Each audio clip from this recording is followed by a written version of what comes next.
And we're live. You're 7 seconds early. I could have done a lot in that 7 seconds. Ask my wife. I'll ask her next show. Well, that's why Emily's here. That was 7 seconds. Well, good evening and welcome to the Sports Deck Live. This is an impromptu midweek show. We don't normally go on a Wednesday, but because we missed Monday's show due to my work, we thought... You're supposed to not say that because someone's going to ask what happened, and I know what you did. Yeah, well, it was work. That's all that needs to be said. Yeah, we'll leave it like that, but don't tell them you ended up in prison, yeah? Anyway, carry on. So we thought, we've got an hour, let's do a show and catch everybody up. But we might have more than an hour. Huh? We might have more. We might go into extra time. Well, yeah, the only issue with extra time is I'm sitting here with a very expensive large glass of red wine. Ooh. Now, this glass comes out of a bottle that's 11 years old. Yeah. And it's one of the most, it's the most expensive wine out of the vineyard in Santa Emilia. Cheers. Very nice. Does it taste good? Oh, superb. Just what you need after a hard day's work. Well, yeah, but you're not supposed to drink red wine in this heat. You're supposed to have rosé. So.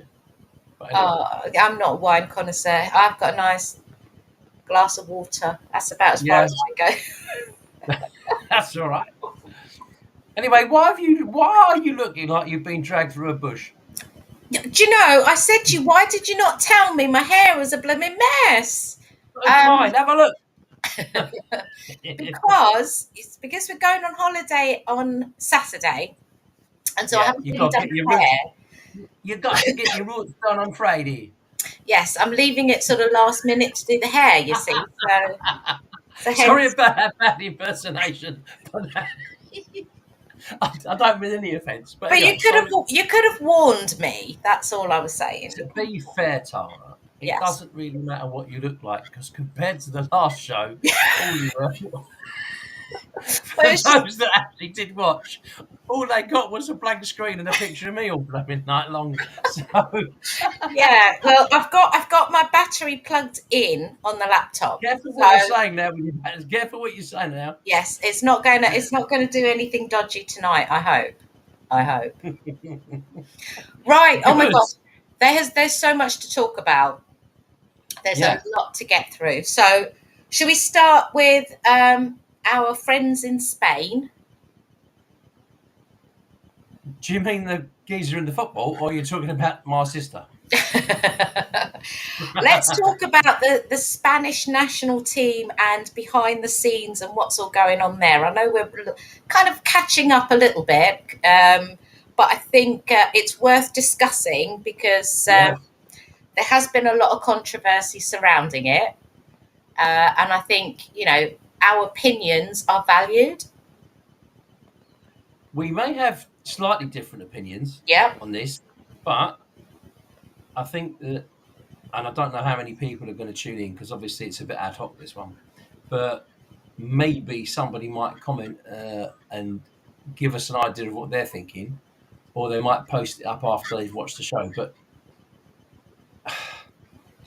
did you watch the game? I did watch the game. Okay.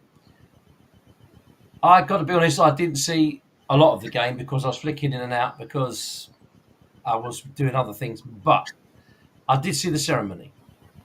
So I just want to ask a very simple question. I'm continental European, as you know, even though I'm born here. Do you think what Rubiales did was wrong? From a female perspective, and obviously having an Italian husband as well. Yeah. Yes, I do.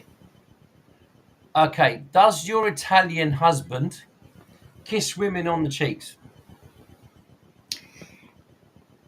It depends. So if it's somebody that he doesn't know and maybe first or second time meeting them, no, he wouldn't.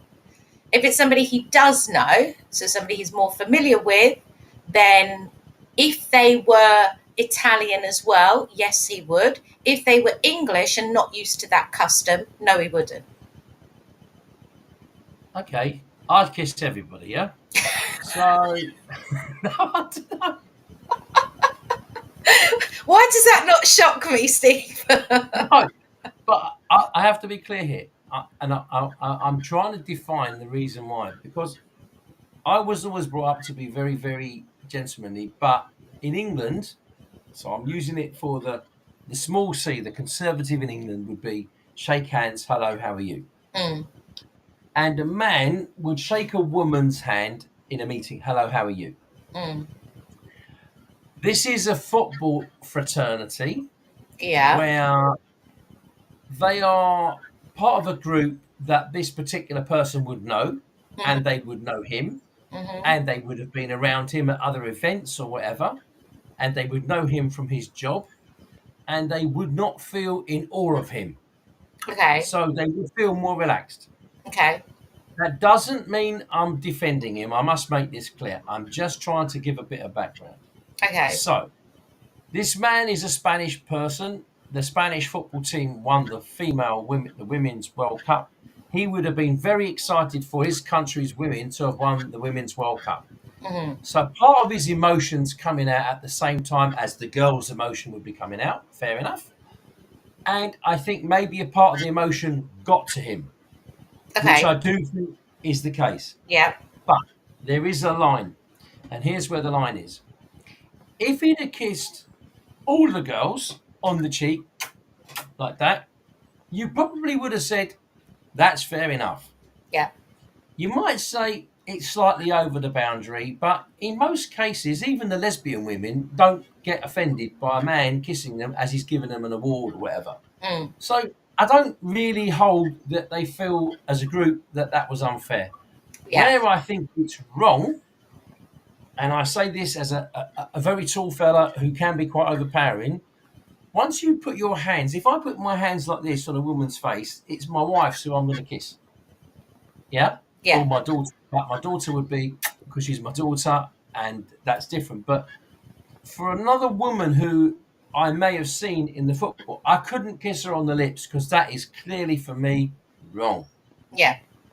On the cheek, yes, both cheek, not a problem. But on the lips, 100% problem, because that split second when it happened probably shocked her, and he may have thought, oh God, what have I just done? And he might not have meant to do it, and I genuinely think he didn't mean to do it. But unfortunately, when you've got all these people watching and you've done it publicly, and you can't say that you haven't done it, even if you didn't mean it, you are in a position, I think, which is a little bit untenable. Because we live in a society today that moans its tits off about absolutely anything and everything. Yeah. It is true. But So, I do think that he has overstepped the mark. okay, so when we watched it, and my husband was watching it, and like I said, he's an Italian man, so he's from that Mediterranean Yeah. way of greeting. Yeah. He thought it was awful. There was a few reasons. First of all, it was the way he grabs her head and in Yes. her face. He grabs her head and face and doesn't give her really an option. So that was the first Yeah. thing. It seemed quite forceful. It felt like he was pulling her head towards him as opposed to a mutual thing. That was the first thing. Yeah. Second Agree. thing is he didn't do it to any of the other players. The other players he kissed on the cheek. So it was just her. Maybe Yeah. because she And scored the that goal. goes back to what I was saying. Yeah, maybe because she scored the goal, whatever it may be, you know. But if we go back to the Mediterranean way of greeting, even if you are familiar with somebody, it wouldn't be a compulsory act if you were meeting somebody to kiss them on the cheek. You have to be very familiar with them. It's not, you know, I've seen you around, I've met you a few times in a meeting or at football or this, that, and the other. You know, you have to be very familiar with that person as a male to do the kissing on the cheek as a greeting. It's not something you do to somebody you are not as familiar with. And when I say familiar with, somebody in your circle, especially nowadays, So as a female, I thought was very wrong, and I was quite shocked. And my husband, he did not like it at all. No, and again, I think that, as I say, I'm not trying to defend it, because I said to you, I think it's wrong. I think had he kissed her on the cheek, I could have said, well, he's kissed everyone on the cheek. He's delighted for his country. He's delighted for his Absolutely. team. He's delighted for women. Congratulations, well done. Off you go. Yeah. I've got to back this up a little bit. So, if you've watched the men's World Cup, and if you've watched the European finals and the Champions League finals, there are quite a lot of different types of hugging going on between the chairman and the players. Yeah. Yeah. I get And that. and one or two have been really manly man hugs, and one or two have been really closer than a manly man hug, if that makes sense. Yeah. So I think where we probably all agree is, had he just kissed her on the cheek, and it's that from that sort of region of the world, people would say, well, it might not look particularly great, but I can understand it. Yeah. As I said, the moment his hands are here, she's kind of, oh, and that's where it's wrong. Yeah. And you've got to look at, even though I think society's got soft no spine, and you can't say boo to a goose anymore, which Mm. for the country that we live in always ceases to amaze me, because one of the things that the UK's got is freedom of speech. And even if you're spouting absolute drivel, which is probably what I do on most of our shows, right? I do think that you do have a right to say what you want to say. Not saying that what you're saying is acceptable, and there are homophobic people out there, and there are people who are racist out there, and there are people who are anti this and anti that, which I don't agree with. Yeah. But they have the right in their life to be the way they choose to be. If I want to associate myself with those people, that's my choice. Yeah. If I choose to disassociate because I find these people are reprehensible, reprobating, and I don't feel that they're the sort of people I want to spend time with, then I don't. Mm. I don't meet somebody and say, well, I can't be a friend with you because, for example, what colour skin have you got? To me, it's brown, and I know you as a friend. But would you be offended if I said there's a lady, she's a brown lady? Would you feel offended? Would you think I was being rude about you? Right. No. But would you classify yourself as a black woman? Would you classify yourself as a brown woman? Would you classify yourself as a coloured woman? For people like me, it's what am I supposed to say? Yeah. It is confusing, and this is the issue. It is confusing with this position. Once he's put his hands here, I think he's gone over the boundary. That's it. And then I think that the other thing that caused a lot of the outrage was his press conference. That was I just didn't see the press conference. shocking. It was shocking. That's when he basically said she consented to it. And you just, how has she consented to that? At what point did she do that? Yeah. It was just, where did she consent to it? yeah, and it was just like, I'm not going anywhere. I'm not resigning. I'm here to stay, blah, blah, blah, whatever. Anyway, he's gone now. And so has the manager of Spain. Well, he hasn't gone officially because he hasn't resigned. No, but I He's think, to accept being sacked. But you may not know this. So in the last hour and a half, the girl that he kissed, has sent off for charges to be brought against him. oh, no, I didn't know that. Well, that's happened, when I went off earlier. So that's what's happened in the last hour and a half. Interesting. That is just on the news. So, look, at the end of the day, we all know his position's untenable, yeah? Yeah. The comment that the Spanish FA have come out with, their choice of language yesterday to try and disassociate themselves from the situation by basically saying sorry to every single football club, person, representative, anybody who's ever played the game, anybody who's ever watched the game, anybody in a power of authority, anybody anywhere. It's basically apologising to the planet. Yeah.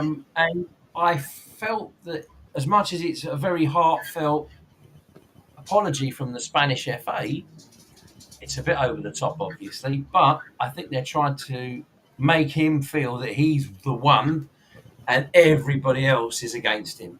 And I don't just mean in Spain, I'm talking about everywhere. I don't know anybody that agrees with what he's done. But I also think that the Spanish FA has had to do a lot of recompensing because Yeah. they backed him at the beginning. They said he did nothing wrong. So, and then there was that's so much public outcry that I think they've really had to backtrack, and I think that's why Yeah. they went so over the top. Well, I mean, I've listened to the guy that got the sack who was applauding him in his speech originally, who said that when he was talking and praising the guy that's just got the sack, the rest of his conversation was about how well he'd done. He was applauding those comments and not, he said he didn't hear the continuous bit when people then heard the guy who was being Rubiales saying something else. He said he didn't hear it. So I don't know who I believe on this, but I do think that Rubiales, whatever he does, will never have a position in football again. Mm. And like we all do in life, we make a mistake, we get up, dust ourselves off, and get on with it, and hopefully learn from it. I'm not Yeah. saying it's hitting somebody or whatever, but in life we all make mistakes, and you have to sort of say, Well, I think if he had entered that press conference and said, "You know what I did was wrong. It was a heat of the moment thing. I just got overwhelmed by everything, and yeah, that's part of what I think happened. and That's exactly what I apologised." think happened. If he'd have Yeah, done that, I don't think that people would have been so irate. But the fact that he yeah, was so arrogant in his press conference. yeah, and that's what's got everyone's goat up. Yeah, and Because I blamed agree with you. her. Well, not blamed her, but you know what I mean. Basically said, this was consensual. Blah blah blah blah blah. That's It what couldn't the have been. outrage was a lot about. It couldn't have been consensual because I thought it was spur of the moment. Yeah, so I did too. I I don't, did too. and I genuinely feel like you've just said exactly that. Yeah, Yeah, yeah. I think that you do get carried away with things. Of I course you mean, do. Yeah. get we don't normally get overly excited about much. Mm. I've seen grown men crying their eyes out. I've done the same. When you win a football competition or something, and you're so over the moon, you hug and kiss the guy next to you. You haven't got a clue who he is. Absolutely, it happens. Yeah, I get it. Just for a moment, you kind of lose your head, and there's Yeah. no explanation because I'm quite a placid guy. Don't get on the wrong side of me, mind, but I'm normally pretty placid. And then you get some guy who you've never met who just jumps on top of you, and they're so excited, especially in a cup final or something when you scored the goal, especially if it's a winning goal. You can hardly control yourself. One of my friends, he had absolutely zero emotion, and we were at the Spurs semi-final a long time ago, 30 years ago, and when we got a fourth goal against Watford, he jumped on me. It was almost as if he was trying to make love to me. And he absolutely excited. And I've never seen him even have a hair out of place, even playing football. Yeah. So Yeah. think about it. It just emotion can happen. So Absolutely. I can agree with you. I get it. And had he apologised and explained it that way, I'm sure this would have blown over. Yeah. But on the good Well, news for I don't know Spain, if it would have blown over, but I think there wouldn't have been as much quite of a the issue that backlash. we've now got now. Yeah. Yeah. The good news for Spain, though, is they do now have a new manager. It is a female. Her name is Montese Tome. And she's the Easy for you to first. say. She's the first ever female head coach of the Spanish women's team. Yeah. So she used to play for Barcelona. So she's got a little bit of form, I know there's a lot of things with women that drive me mad, yeah. So I know this is not what you want to hear, but I do Go think on. that Be careful what you say next. No, I'm saying it in the way I mean it. I'm all for women managing women's football teams. I really am, and there will come a point when you have women managing men's football teams. We currently do have a woman managing a men's football team, Yeah. But as is the case over the last 25 years, how many black ex-professional footballers are managing football teams. Very few and far Very between. few. Do Yeah. they get? Do the black community get a fair crack of the whip? Do they get the better jobs at the FA? I'd have to say no. Um, I don't know whether it's racial or colour prejudice, or whether it's because people think, well, they're not so likely to do as good a job as this other guy. And I don't know why that is, because for me, you should get a job based on your ability, irrespective of anything else. If you're the right person for the job on ability, then that's what counts for me. Of course, there are certain jobs that a man can't do. There are certain jobs that a woman can't do or shouldn't be doing. Yeah, there are some. I'm not so sure that I want to be a female astronaut on the moon, but there are a few women out there that think it's a good idea. I think the only 3 that have ever managed it, 2 of them have managed to kill themselves, so I'm not so sure it's a great idea. But it's a very risky job. A deep sea diver, very risky job. I'm not sure I'd want to do that. Hello, Alvaro. But she's got a job for a national team managing the women. I think that's great. I'm not so sure that I'm in favour of a male coach managing a female team. And the reason I say that, I think because of the restrictions that you have, and I get this obviously refereeing, there are restrictions where a man can go and can't go with regards to a female football team. No male We know coach. that that's why, sort of at half time or at the end of the matches, they do their team talks on the pitch because they're not allowed into the changing rooms as a Yeah, male. and that's right. And the female manager can't go in a male changing room, which for obvious reasons is common sense. Yeah, but again, if you take that back a step, and it's something that's quite important because I find it important. We've got lots of children's football, 9 years of age teams, 10 years of age, under 11s, under 12s. We've got lots of girls now coming to play football or trying to play or wanting to play football. There are very, very, very few female coaches at any level of football. And therefore, no, go on. I was one. I used to manage. Yes, but you're one. How many female teams are there? It's true. Thousands. I'll tell you something funny. I'll tell you a funny story. So when I used to I used to manage my younger son's team. So I'm FA qualified. Yeah, I remember you telling me that. Level 1 coach. Yeah. When I used to go to matches, and my husband would come with me, and he'd help me carry all the stuff, whatever. Yeah. The manager of the opposition team would always go to my husband and say, "Hi, I'm the manager of blah blah blah. My name." Yeah. And my husband would go, "My wife's the manager." Yeah. It's that kind of, that. But you can understand why. You can understand it because most women don't manage football teams. Let's be honest. It's true, especially a boys' football team. Yeah. So kids' football, they are very easily manipulated. And nowadays, the law for managing children's football is if you have a male coach on a female team, there has to be a second coach that accompanies them anywhere, and they cannot go into a room alone anywhere at all, other than the male toilet for a man. Yeah, so they are trying to make it a bit safer, thank God. But what worries me is, and again, we've got to go around in the circle here. There aren't enough female coaches. That's a fact. There aren't enough black coaches, managers, people in higher positions. Look at the national grid for football. Take the Premier League at the moment. When I look at the Premier League, and I say this without having facts at my hand, but the Spurs team in early 80s, Garth Crooks was the only black guy in our team. Right? Great player. We've had a few other players in our team over the years, but in the current side, so we're looking at 40 years later, and I'm using Spurs because it's easier for me with the Spurs team. Yeah. But we've got a Portuguese right back who I don't know whether you define him as, again, I hate to say it, I'm not trying to be racist or anything. I'm not sure which side of the fence you side with him because he's kind of in the middle, yeah. But he's Southern European, right? But we got an Argentinian centre half. We have a Danish, a Dutch centre half.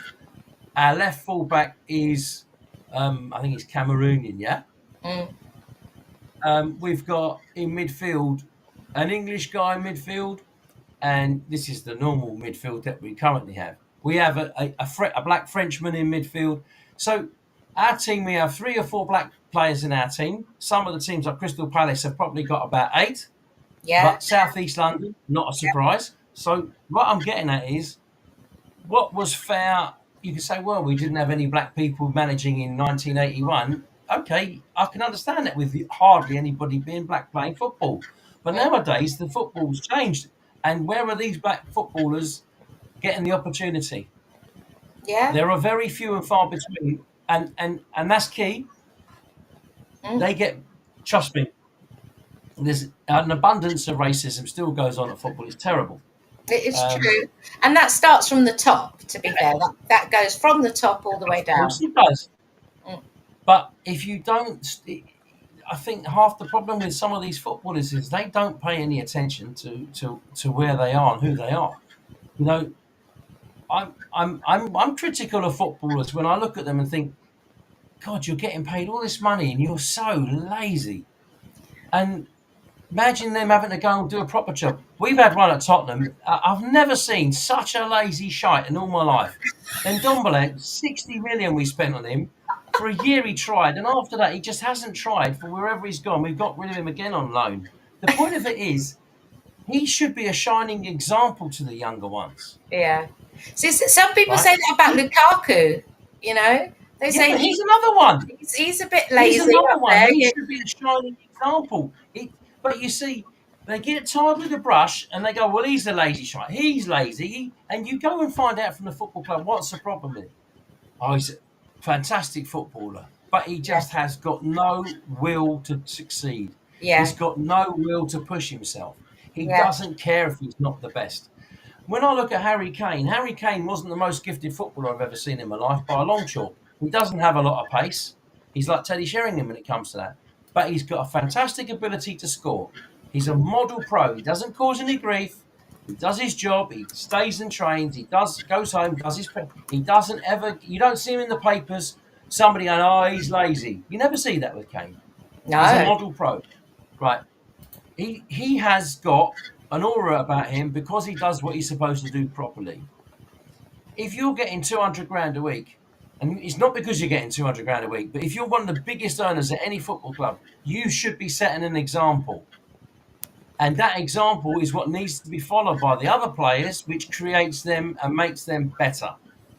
And if they set an example and the manager stops questioning the referees every 2 minutes and he says that this is football, this is how it is, let's get on with it, people would find it more refreshing rather than moan about everything. And there are some players that never, ever, ever stop moaning. But you know what gets me? That lazy sort of label. They use that a lot when it comes to describing a player of colour. But you very rarely hear them say it about a white person. Okay, why do you think that might be? That is a good question. See, I could counteract that with, well, that's because a lot of them who are problematical are of colour, right? But, do you think? Well, I look at the issues going on. So Ndombele's been a problem at Tottenham for 3 years, no question. Sancho's gone to Manchester United, a huge contract. There's issues with Sancho, right? Yeah. Sancho might be English, but whichever way you look at him, he's mixed parentage, right? So they'll tar him with the same brush. Anthony, he's got this thing going over him, whether or not he's had issues with his beating his girlfriend up or whatever he's done to his girlfriend. He's not white. He's definitely not white. He's mixed, whatever it is, South American or something. So there has to be a brush that they've all got tarred with, and they've all got the same. There's lots of white. I don't agree with it. No, there's lots of white footballers who've had issues personally in the press, legally, etc.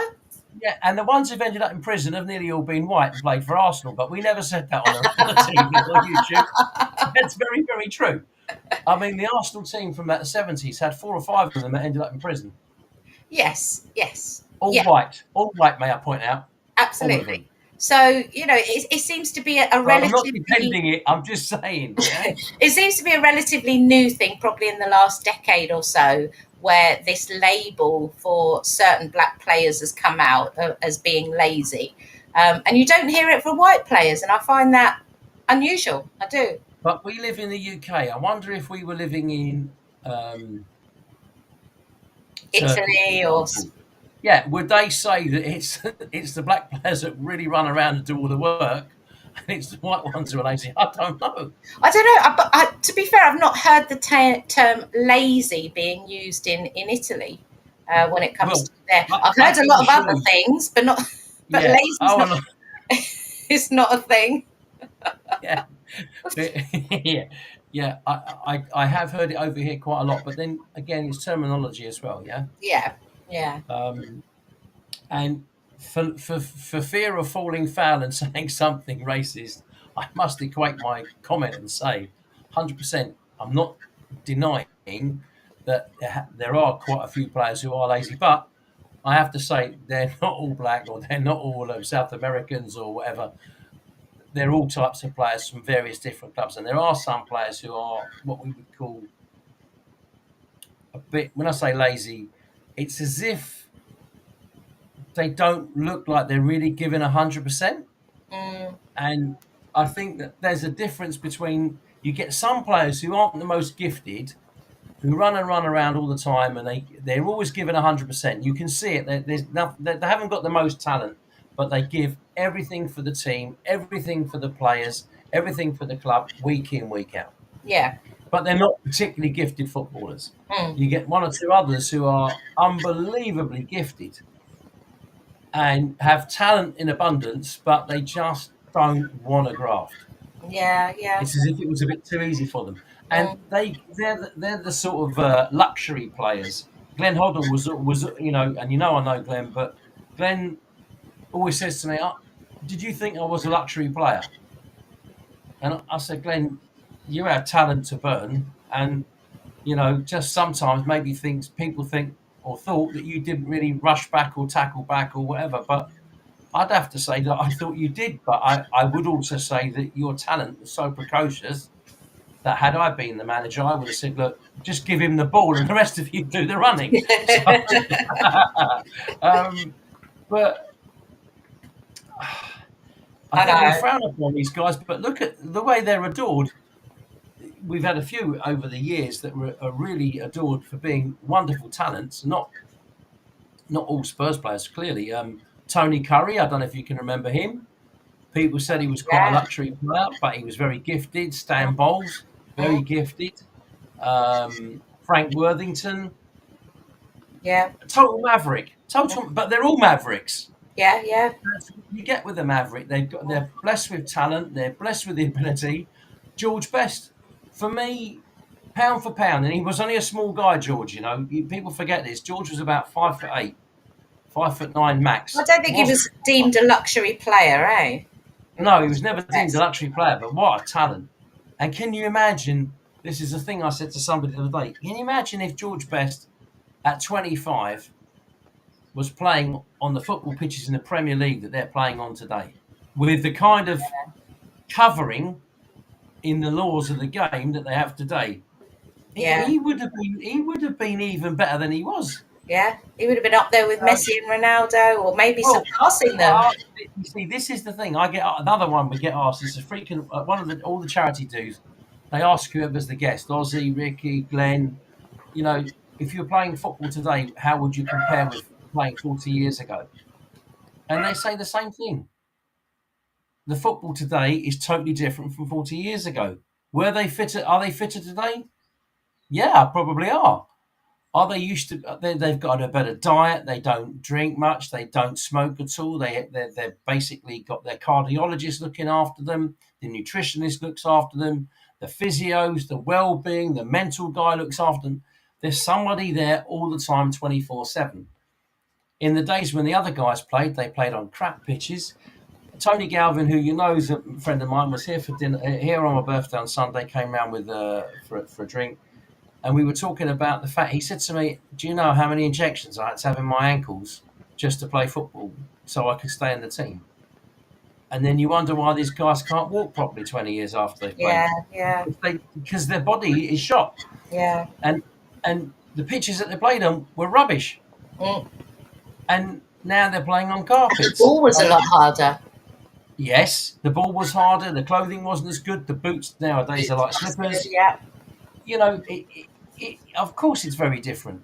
And the standard of refereeing, some will say it's worse today than it was then. I have to say, in fairness, that what people seem to forget is, which is a very valid point, the ball being so much lighter and the technology so much better and the ability of players to kick it further, no referee can keep up with the ball. It's physically impossible. Yeah. It's hard. It's not easy. I think those who You kick a 60-yard pass nowadays on a bit of carpet, the ball rolls. You kick it 40 years ago, it's stuck in a puddle, stuck on a sand trap. It's like being in a bunker half the time. So I want to move on because I want to get this in, Steve, and this is one that I want your thoughts on. Oh dear. So the Yashin Trophy, the nominations have been revealed for the Yashin Trophy. Ashen? Yashin. Oh, Yashin. Sorry, I thought you said Ashen. And if anyone who doesn't know what that's for, that it's for like the goalkeeper of the year. Goalkeeping one. Yeah. So here are your nominees. Okay. Mm-hmm. Yassine Bounou. Never heard of her. Courtois. Yeah. Mike Maignan. Mike Maignan is the French goalkeeper. He took over from Hugo Lloris. Okay. Marc-Andre Ter Stegen. Yeah, he plays for Barcelona, but he's also he's international goalkeeper. Yeah. Okay, Edison. Yeah, he's Edison Alvarez from Man City. Yeah. Yes. Yeah. Martinez. He'll win it. Yeah. Onana. Banana. Onana. What's your name? Yeah, he ain't winning it. Ramsdale, he's in there. Yeah. What is he there for? Livakovic. Who? Livakovic. Dominik Livakovic. Don't know. Which team's he played for? I've no idea yet. And Bryce Samba. Bryce Samba. I mean, so who's not there? Who names their kid Bryce? For God's sake. All right, Steve. Okay, so Pickford's not there. Yeah, that's an unusual one. Mm. Not being there. So, out of your nominees, what are your thoughts? I'm gonna Google this Dominik Livakovic because I don't know who he is. Yeah, he sounds Eastern European, but I could be wrong. But he's got that kind of heritage. I think the Villa goalkeeper wins it for sure. Okay, let me see. Won the World Cup. Why do you think? Huh? Why do you think so? Golden Glove at the World Cup. Yeah, that's true. Dominik. Oh, Here we go. So he's a Croatian footballer who plays. I said he was Eastern European. He plays for Fenerbahce. Yes, but he's Eastern European. Yes. Right. How's he going to win it playing for Fenerbahce? Anyone that goes to Turkey to play football has got no chance of winning anything. Well, he's been nominated, so yes, he must be nominated. I got nominated for Player of the Year in 1980, whatever it was. Yeah, it make no difference. Yeah, if you're in Division 2 scoring 45 goals, and the blokes everyone else is in the Premier Division scoring 35 goals, the guy in Division 2 is not winning. Oh no, but Fenerbahce, he must be doing really well for them to get a nomination. Yeah, he must be to get nominated, but bear in mind that he's got to have achieved something. And on that list, the one that stands out, like him or not, is the Villa goalkeeper because he won the World Cup and got the Golden Glove. So why do you think wins it? He wins it, and I'm not being a pun here, hands down. Okay, so why do you think Ramsdale has been nominated and not Pickford? Well, Arsenal had and I mean, imagine me saying this. Arsenal had a fantastic season last season. Yeah, Um, finishing runners up to Man City is not a bad thing. I sincerely hope Spurs get that far this year. yeah, He was very, very good last season. Arsenal had a very good opportunity to win the league last year. Obviously, at the end of it, it turned south for them, but he was really instrumental in doing so well for Arsenal last season. So I can see why. When you okay, compare him to Pickford, yeah, Pickford is a fantastic goalkeeper, in my opinion. He's also got the most unbelievable kick from a goalkeeper. The issue with Pickford is he plays for a rubbish team. And that doesn't really is help. the problem. He plays for Everton, and Everton are rubbish. And Yeah, whether you like it or not, they are rubbish. How yeah, they've avoided getting relegated. They're the only team out of the six that have been in the Premier League ever present who's ever looked like getting relegated, and it's Everton. And they've had it 3 or 4 times in the last, 15 years, they could have gone down. mm, And they've held on by the skin of their teeth. And this season, I've got to be totally honest with you, because Luton and Sheffield United and Burnley are poor. And they may get away with it again, Everton, because I just can't see it with them. They're yeah. just Well, an absolute gem. can't see Luton winning a game this season the way they're playing. To be fair, Well, but they jumped up a league where they, yeah, look, it's the money business. Let's be fair, right? It is money. yeah, of course it is. Luton have been very sensible and very pragmatic. They got 105 million from Sky. They spent 15 million having to upgrade their stadium, which they had to do for Sky TV and because of the Premier League rules. Mm, They should have moved to their new stadium ages ago. They're now going to pick up another 30, 40 million from TV rights on top of the Sky money. They spent about 30 million pounds, 40 million pounds. They got 100 million left. They'll get relegated. They'll get a parachute payment. They'll take the money from the 2 years and go, right, we've paid for the stadium. And then we'll try and get back in a couple of years' time when we haven't got the debt to pay. yeah, And yeah, in that case, when you're building a stadium for 150, 200 million, compared to Spurs spending 1.2 billion, it's a total difference, yeah. and they need that money. Mm, Um, and they can try as much as they like. They haven't got a prayer, not a prayer. no, And not this the problem season. is, while they start the season thinking it's going to be tough, when you get beaten week in, week out, and you're getting turned over 4 or 5 goals, especially away from home, and you can't compete, and you get 8 or 9 defeats in the first 10 games, which is probably what's going to happen. By the time they get to Christmas, they might have 8 or 10 points. And if you've got 8 or 10 points after 20 games, there isn't a player in that team that doesn't think, well, we haven't got an earthly anymore. Mm, I And their know. heads drop. And it's natural. It doesn't matter who's in charge. You can't keep their heads up.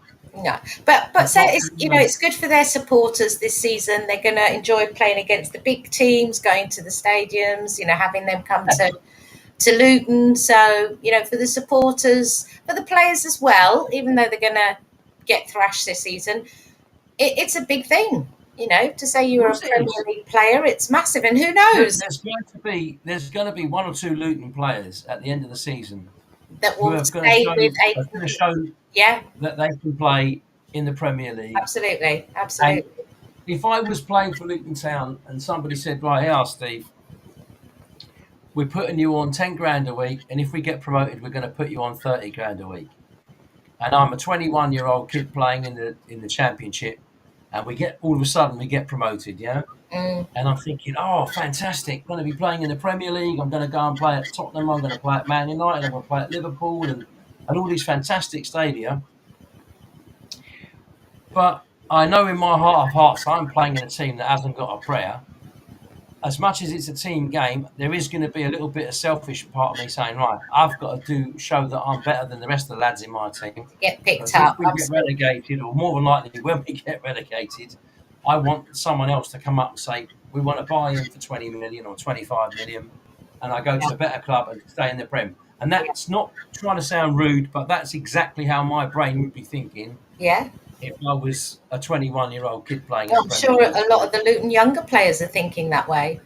Yeah, And and there's always someone that comes out of it. if they've got managers or they've got agents, if they've got agents, not managers, but if they've got agents, they'll be saying the same thing. More than likely, I Yeah. mean, you would expect one or two of the agents to sort of already start sounding out other people, I would imagine, at Christmas time, because Yes.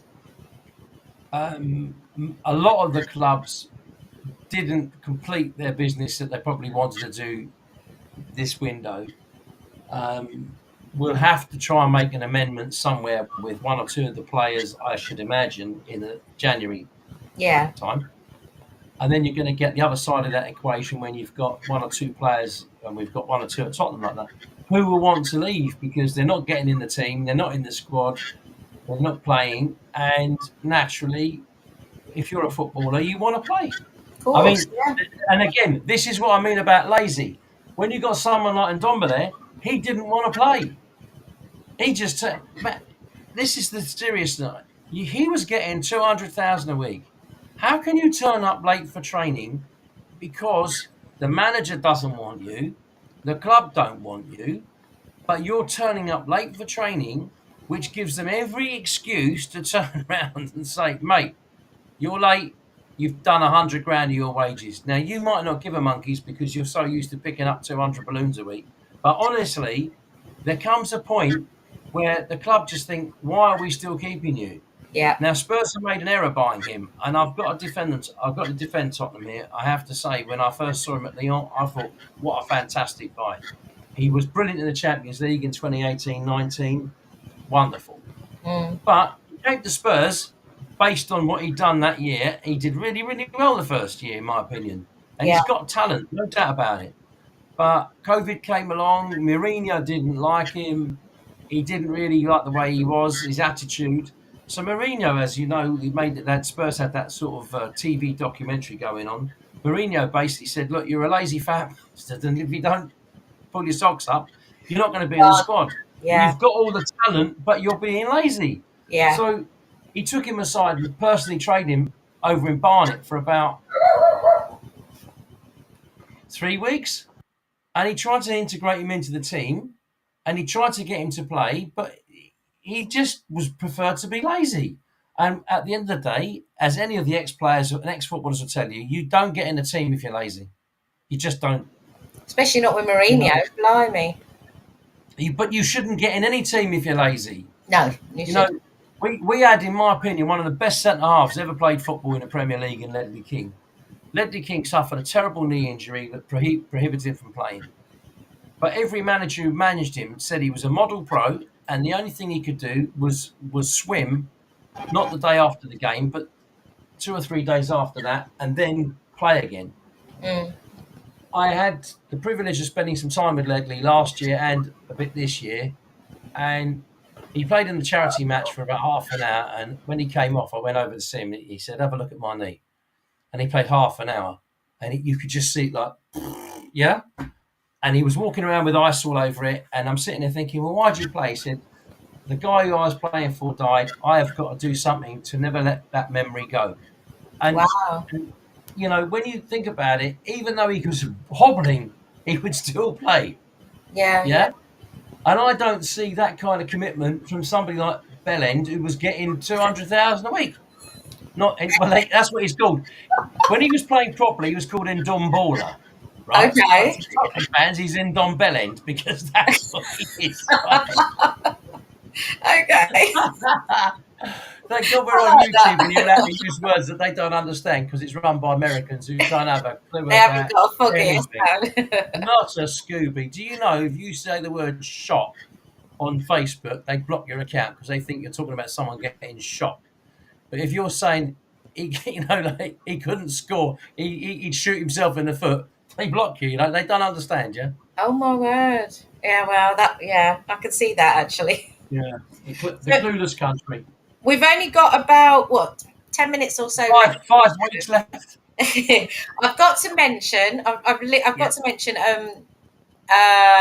Since I've been sort of doing commentary for AFC. Since you've been in prison, yeah. What have you been up to? Shout out. doing the commentary for AFC Dunstable. I did their last league game at Leighton Town, believe it or not. Yeah, funnily enough. Yeah, funnily enough, they did played an away game at Bell Close. And they're very kind, Leighton Town very kindly allowed me to come down and commentate on their ground. And coming off the back of 3 losses, AFC Dunstable won. Because of you? Of course it was because of me. No. It was what did you put in the tea of the other team? What? What did you put in the tea for the other team? Well, I mean, Leighton Town were coming into that game off of, pretty much back-to-back wins. I think they only drew 1 and they'd won 3, so not lost a game this season. So coming in strong favourites and obviously being at home. And AFC Dunstable had come in off of 3 losses. The last game they won was their first, was the FA Cup game against Newport Pagnell, and then they lost the second round of the FA Cup games.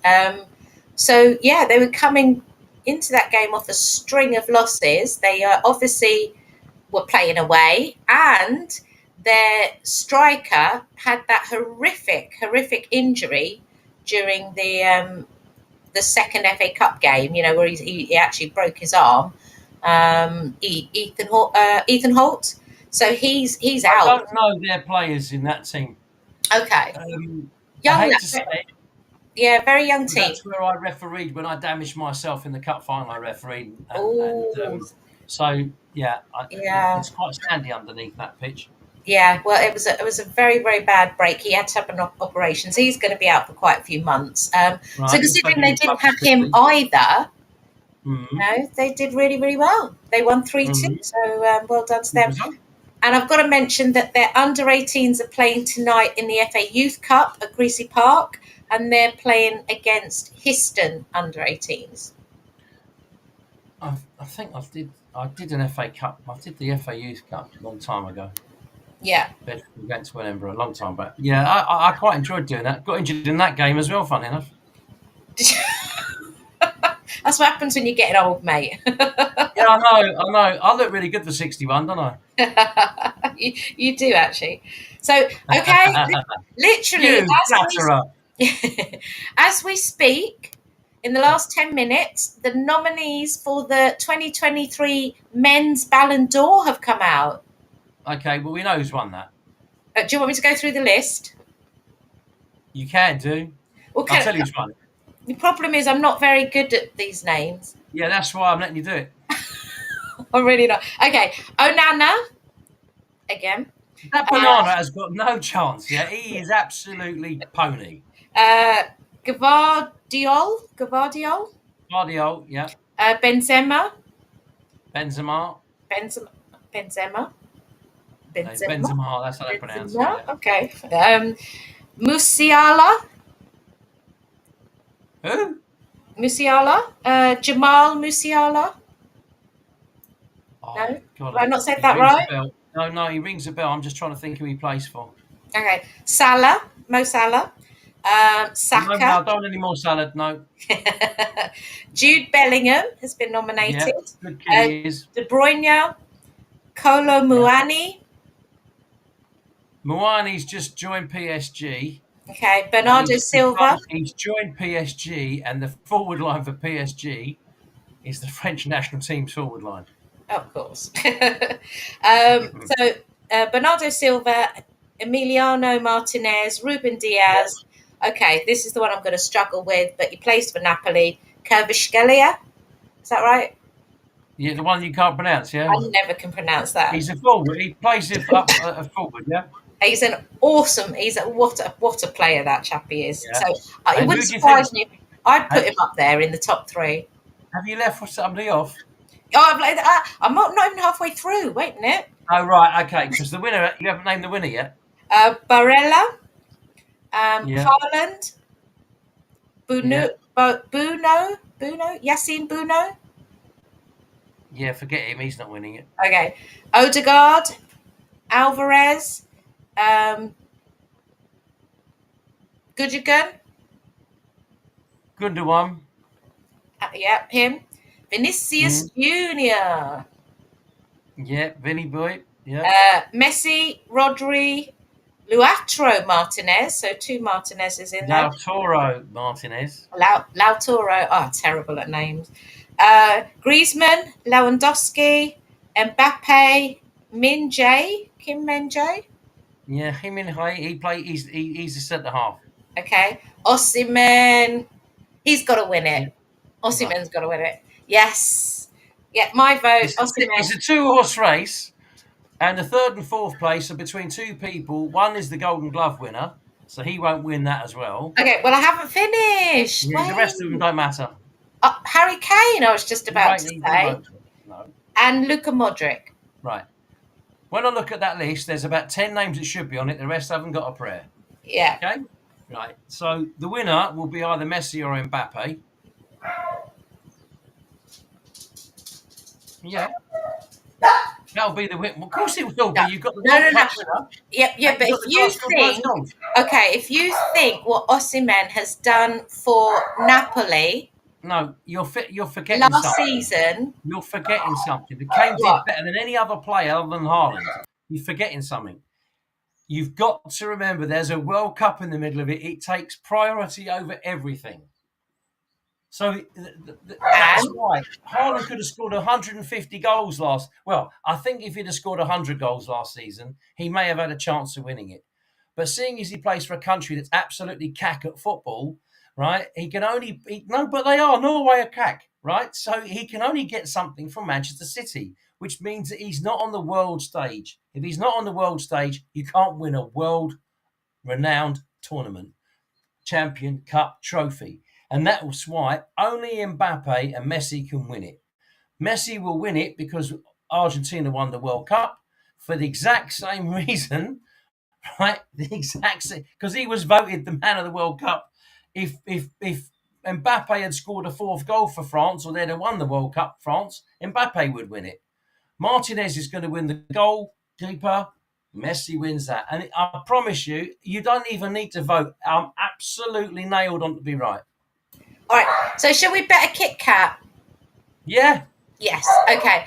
I bet a Kit Kat that Osimhen. You can have the rest of the public, and I've got Messi, and the other one I've got Martinez. All right. Osimhen will win it.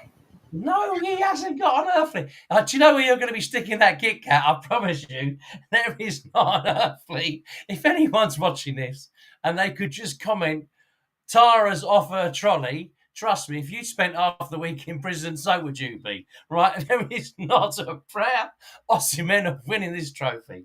Not as long as I've got You wait till you... And I don't want one of those miserly little 2-finger Kit Kats. I want a big chunky You're not Kit getting Kat. a 2-finger one. You can have a 4-finger one. Darling, I promise you, there is absolutely that much chance of Osimhen winning. Okay, I want my Kit Kat. It's got to be cold. I like it in the fridge for a little while. I don't like it when it's all... Your husband mentioned that. Yeah. What sort of show is this? It's hot. It's not hot. Okay, well, we'll see. Right. Okay. So, right, just moving away very, very quickly from the football. MK Breakers are starting their pre-season friendlies. Cucurella plays for them. I've seen the picture. Yeah, you have. That is the basketball team, and they start with a pre-season friendly on Sunday against London Elite. Can I just ask you if you could post that picture or if you had one to hold up? How many people go, Jesus, that's Cucurella, yeah? Shall I see if I can find it? Yeah, I mean, you can't argue it's his spit. Yeah, sitting in this seat is absolutely... Because he won't get a game with Chelsea, so he thought he can't play basketball. You know, it's quite sensible, really. You need to don't do that. Don't do. He does a little bit. I'll grant you that. It's the same hairdo, for God's sake. He's got the same tan and same hairdo. Oh, so the picture's not coming up very Uh, well. It's got the but writing on. people can Google it. So if you are watching this, Okay, hold on. broadcast and Let's see. I listening, don't know if that comes up too well. Oh, where is it? no, too shy. Yeah, there you go. Don't move. Now, please tell me if you're watching this, the geezer who's in the front row on the second left is definitely Cucurella. If you don't think that he is, you're definitely wrong. So that is Blaine Freckleton. No, it's not. I've told you already. It's Mark Cucurella. Blaine Freckleton, he's playing for Chelsea because they've got so many people on money. He could be there for 10 years. And of course, I'm not going to be there at the basketball doing any commentary because I will be on my hollybobs. Yes. Now, you're a nuisance having a holiday when you've had all this holiday time. I know, I know. Where are you going on holiday, and who shall we send out from which police force to try and find you? So we're going to Puglia, which is southern Italy. I know where that is. I'll Oh, do- sorry, for the uninitiated, it's a lovely wine region in the southwest of Italy. Anyway, Yeah, and they carry do on. the best food, absolutely the best food. So just quickly, the last 5 minutes, the English quartet of nominees for the Women's Ballon d'Or has just come out. And it's Millie Bright, Rachel Daly, Mary Earps, and Georgia Stanway. Well, the Spanish girl's going to win it. Possibly, yeah. Do you want the full Okay. list of nominees? Not really, because most people watching this will have switched off if you run for a list of women footballers. Well, Bonmati is there from Spain. Caicedo, she's there from Spain. Caicedo, doesn't he play for Chelsea? Linda Caicedo. Well, who's the bloke they signed for Chelsea? Maybe she identifies as a man sometimes. I don't know. Judging by the way that he's played the first 2 games since he's transferred from Brighton, they must be thinking, what have we done here? So there's quite a few Spanish players in there. So Yeah, I think one of the Spanitos will win it. possibly. It's likely, again, World Cup, yeah. I hate to keep saying World Cup, I'm sounding like an old chalk here, but yeah, World Cup. If you're a World Cup winner, you're nailed on, yeah. In a World Cup year, that's what tends to be the shifting vote, yeah. Messi, he won it 6 times, hasn't he? Yes, he has. And Ronaldo won it 5. Yes. You're saying yes because you know, or yes because you just think, Steve will know. Was it that obvious? Yeah. Yes, I haven't got a clue how many times he won it actually. Right, now I've got to look, because one of the things we haven't told our audience, well, not one of the things, millions of things knowing you and me, we're always getting things muddled up. So how many times has Messi won Ballon d'Or, yeah? One Ballon d'Or.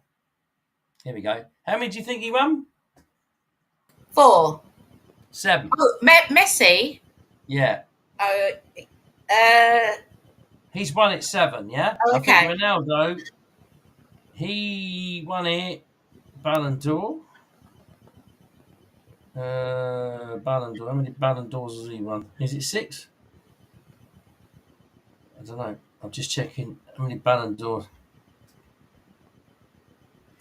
I think it might be 6. Okay. Ronaldo's worth 760 million. Well, He won it 5 times, Ballon d'Or, yeah? okay. So Messi's likely to get it for an 8th time, and that'll be the last time, obviously. Or Osimhen, because I want my Kit Kat. Honestly, if Osimhen wins it, I'll tell you what, I'll actually buy it 3 Kit Kats. Like the chunky ones, not like the silly little 2-finger things. Wherever you want it stuck in the fridge, you can have it stuck in your fridge. No problem. I will actually drive up to where you live. Yeah. Or if you're visiting one of our local Nicks, I'll just pop in there and say, Or you can go to an AFC Dunstable game and like do a full presentation at half time. I will go. Right, okay.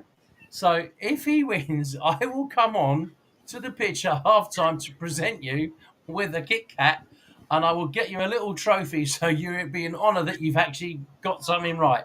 Yes, Yeah. darling.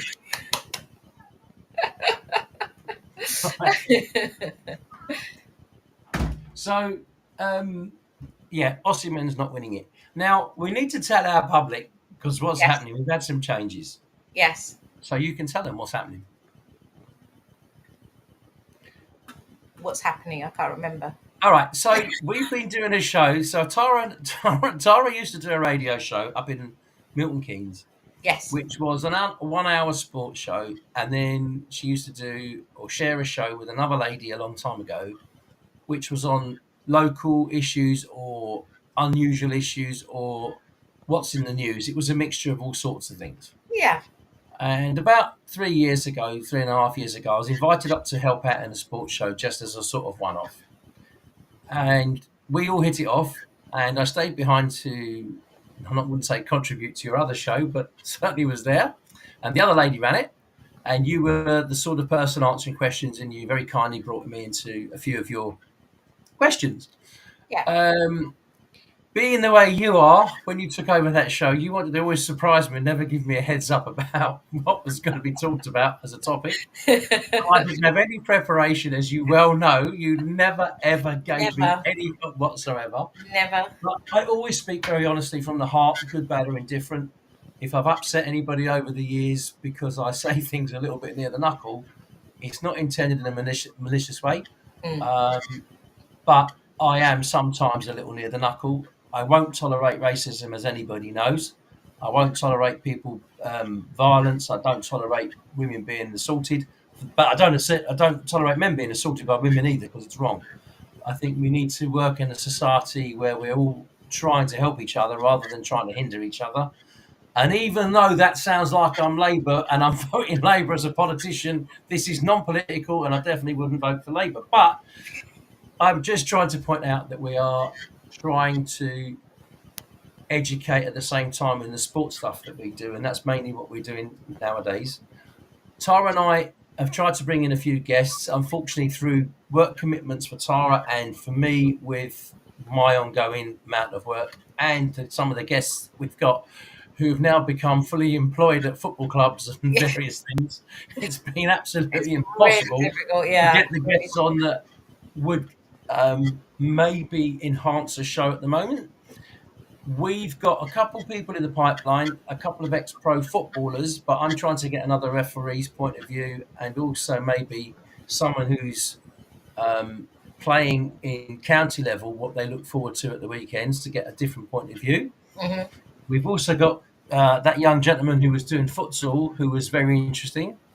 Yeah, and hopefully he said he'd come back on again and give us an update on, how the programme for futsal in this region is going. Yeah, I'd like that, and I'd like to maybe have somebody else. I've got someone knocking at the door. Someone's knocking at the door. No. I'm actually live on the telly on the YouTube end. Oh. George is about to make an appearance. So it's real. If anyone thinks this isn't real, Tara's clocked in the background at 8:10. Yes, you can. Don't normally get kissed on YouTube, but there you go. So sweet. But we're trying to enhance the show, and one of the things we've got, Tara and I both have a little bit of time pressure with work, so we've decided to call the show the Sports Tech, but it's going to be the 90 minutes plus, because most of the football matches that you see nowadays are 90 minutes plus. And we haven't then got a set time for when we finish, which is probably a good thing. And to be honest with you, we're not going to have a set time exactly when we're starting either, because we tried to start on Monday, and although Tara is far too gracious to say she was in the process of really helping somebody very seriously, and unfortunately was in prison at the time and couldn't get out. So because their work can sometimes mess up the schedule, we've decided in our infinite wisdom to try and do Monday fortnights from the 25th. Yes. With probably a slightly later time, maybe 7:30 start. Mm. We will try and advertise it, and we may have to start at 8, depending on whether Tara's got arrested or not. Um, and we Yes. do want to get your questions in, and if you feel like joining in, because we are a happy couple, so it's quite funny because we live far away, but we're a happy couple, We aren't are a we? happy couple. Especially when you Does give your me my husband Kit agree, Kat. Des? I've never known someone that's so desperate for a Kit Kat. Yeah, I've got a little. I've got in my bedside table upstairs. I've got a little tin, and it says the secret chocolate stash, and in there are like 4 chunky Kit Kats. Do you know, if anyone was watching this, they'd think you were they'd think you were the negative of Dawn French, whose face she always had her Kit Kats and her Seriously, I have like my chocolate chocolate. stash in my bedside cabinet. I need to have my chocolate. I can't help it. I can't help it. What do you want me to say? Oh dear, it's worse as I'll, bad as me going for a I'll run at bring midnight my every night. chocolate tin to the next show so you can see it. Well, I've got to go for a little jog at midnight tonight, which is what I normally do. Oh, okay. Um, well, you'll be asleep by then, won't you? Well, the dog Oh, said yes. my dogs are like, yeah, it's bedtime, girl. Where you going? I don't go to bed before about 11:30 after be ill. Oh God, no. So it I depends. just So can't. I can't. weekdays, I'm normally sort of in bed quite early. But saying that, I'm on rest days, so I'm taking full advantage at the moment. Yeah, and you should do, and you should try and take the time out because it is stressful trying to do what you do, helping people, and really the heart and soul of helping out what you're doing. So Thank you. you know, Appreciate I that. think the public. I don't think the public realizes for a lot of the time how much some people have to give up of themselves in order to facilitate the situation for other people. And I know deep down what you've had to go through. You've broken a lot, and you've really pushed yourself. Yeah, But it's what you wanted, isn't it? So it we is always what I knew this would want, happen. and I just want to make sure that people are safe at the end of the day. Absolutely. So And as key as that is in your working life, that's the same for me with my working life. Obviously, teaching people to drive, and the same when I'm refereeing is keeping the players hopefully safe, spectators hopefully safe. And if the situation arises where it's not safe and we need help from the police or we need another person there, the ambulance service or fire brigade, God forbid, then that's what we have to rely on, and it's them trying to keep everybody safe. So, absolutely, yeah, absolutely. it's exactly that. That is exactly that. Well, we have got into extra time, and the final whistle has just blown. Yeah, sounds about right. I can't do it. Psst. How do you do it? Thank you. I didn't even play a song, and the other thing that we've been sorting out is that we can't actually play a song if one of Yes. us needs to go to the loo for 5 minutes. So at least we've worked it out how to use it now. Yes, yes. So if we do go, if we do have a longer show, or maybe we're sort of having an interim between a guest and they have to leave, we will play a song. We've figured out how to do that well, and we may just have a bathroom break as well. Yeah, which is fair enough because when you're at my age, you sort of have to go regularly. Yeah, neither of us are getting any younger. It's all right for you, wait till you get to a big number. All right, being 41. Yeah, I wish. Okay, so we're next up live on. Oh my gosh, my dogs are really going 25th. Yeah, your dog needs to. He's got to be quiet. He's cheering for the wrong team. We are You back on support the wrong team as well, don't you? No, I support the right team. How'd you You work that support out? the wrong team. Who's the right team? The Arsenal. We're playing you in two. Well, when you get back, funny enough, we're playing you the day before. Yes, I know. We will be trying to watch. Obviously, we'll have to see if the internet connection's not great, so because we are somewhere a bit Well, remote. you might be quite grateful for that, actually. We shall see. Well, Osimhen. if we're still unbeaten at the end of the next 3 games, then I shall be very, very happy. Yeah, well, could be. You So, never know. well, you never know. Arsenal away and Liverpool at home, not easy. No, no. Right, Right. we are going to say good night to everybody. Thank you so much for Yeah. tuning in. Don't forget, you can listen back on YouTube on the Sports Deck channel. Yeah, do leave us a comment. Let us know what kind of guests you'd like on the show, what kind of sports you'd like us to talk about. Not tiddlywinks, please. Yeah, maybe not. I'd really have to brush up. I'd have to do some research on that because I'm not familiar with tiddlywinks. But I'd give it a go. Tiddlywinks? You'd be talking to yourself all night long. Anything with tiddly normally ends up in the somewhere else. That's why we have a music break. Yeah, exactly. Okay, so we will see everybody back in 3 weeks. Maybe we'll have a guest on. You never know. Matt. That was nice of Matt there. See, I don't know who's on because I can't see what you see. I don't know who's watching either. I only know if someone comments. Do I know who's watching? Oh, right. Okay. I know the numbers, but I don't know who. No, what we need to do is get some of these people to send some questions in. And I would like maybe if we do go on it, we actually get a ref thing because I read just before we shoot off, I did actually read the report that's come out today about VAR this season, if the league table was correct with the VAR decisions.